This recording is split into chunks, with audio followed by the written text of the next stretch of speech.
warahmatullahi wabarakatuh. Kalakuan Amru bin Luhai ngalinglungkeun umat di dunia saterusna nyaeta ngaganti talbiyah jemaah haji anu tawaf di Mekah. Talbiyah anu disyariahkeun ku Kanjeng Nabi Ibrahim sareng Nabi Ismail dilajengkeun ku Kanjeng Rasulullah Muhammad sallallahu alaihi wasallam nyaeta labbaik Allahumma labbaik labbaik la syarika kala labbaik innal hamda wa ni'mata laka waral mulk la syarikalak. Abdi ngajawab panyaur ti Allah, abdi ngajawab kalayan sopan panggero ti Allah. Sategesna sagala puji kagungan Allah jeung teu aya lian kajabi Allah. Amru bin Luhai namahan eta kalimah talbiyah anu parantos dicontohkeun ku Kanjeng Rasul Ibrahim sareng Ismail ku kalimah illa syarikan huwalak tamliku huwa mawalak anu hartosna kajaba nuku anjeun dipimilik jeung ku anjeun dikadalikeun. Ieu mangrupakeun kalimah syirik dugi ka zaman kaum Quraisy. Ieu kalimah masih keneh diaranggo dumasar kana kalimah ieu oge kaum kafir Quraisy dina mangsa harita tiasa ngabedakeun antawis jami muslim sareng jami anu musyrik dina mangsa tawaf maca talbiyah.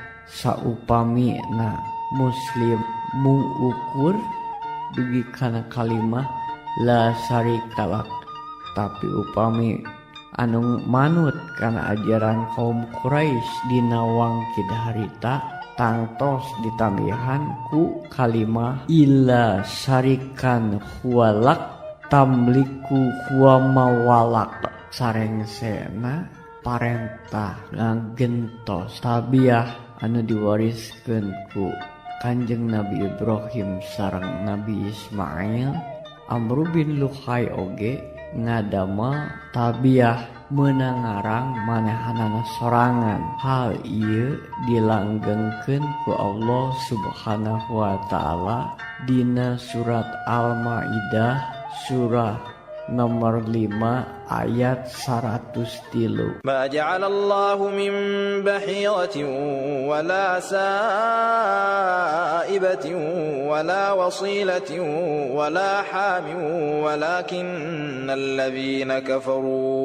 ولكن الذين كفروا يفترون على الله الكذب وأكثرهم لا يعقلون. Allah sama sekali henteu pernah nyariahkeun bakhiroh, syaibah, wasilah jeung ham, tapi urang-urang kafir nyieun kabohongan ka Allah jeung kalolobaan ti maranehanana teu ngalarti. Anu dimaksud urang kafir di dieu ditujukeun ke Amru bin Luhai. Bahiroh nyaeta onta bikang anu geus 5 kali anakan sarta anak anu kalimana teh jalu nya onta eta dibelah ceulina lajeng dilepaskeun teu meunang diala cai susuna sareng teu meunang aya nu nyabak. Lajeng saibah, saibah nyaeta onta bikang anu diantepkeun liar kamana wae ku akibat nazar ti masyarakat Mekah. Umpamana lamun masyarakat Mekah hasil dina hiji pamaksudan. Wasilah, wasilah nyaeta domba bikang anu ngajuru kemar jalu jeung bikang anu jaluna teu meunang dipimilik kudu boga eta domba, tapi kudu dipasrahkeun ka berhala kusabab eta domba teh mangrupakeun domba anu suci. Anu pamungkas ham nyaeta onta jalu anu geus hasil ngawin nepi ka ngajuru onta bikang 10 kali lobana. Eta syariat anu diparentahkeun ku Amr bin Luhai pikeun masyarakat Mekah supaya bisa taat kana parentahna.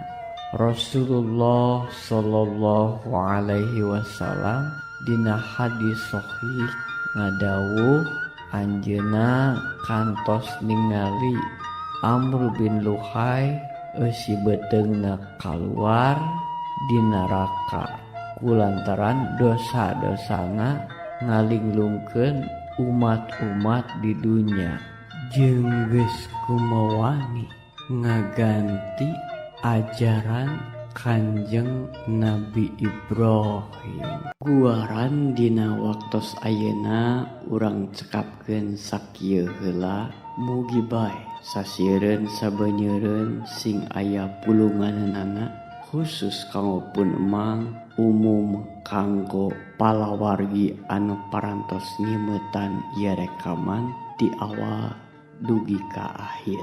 Urang teuneun dihandelem hieum tuna dihanjuang siang paranti nyokot ninggalkeun mangsa datang samper deui bobot sapanon carang sapakan neda agung cukup lumur jembar hapunten Robbi tu billahi robba wabil islami dina wabi Muhammadin nabiyan wa rasulah. Rabbana atina fid dunya hasanah wa fil akhirati hasanah wa qina adzabannar. Wassalamu alaikum warahmatullahi wabarakatuh.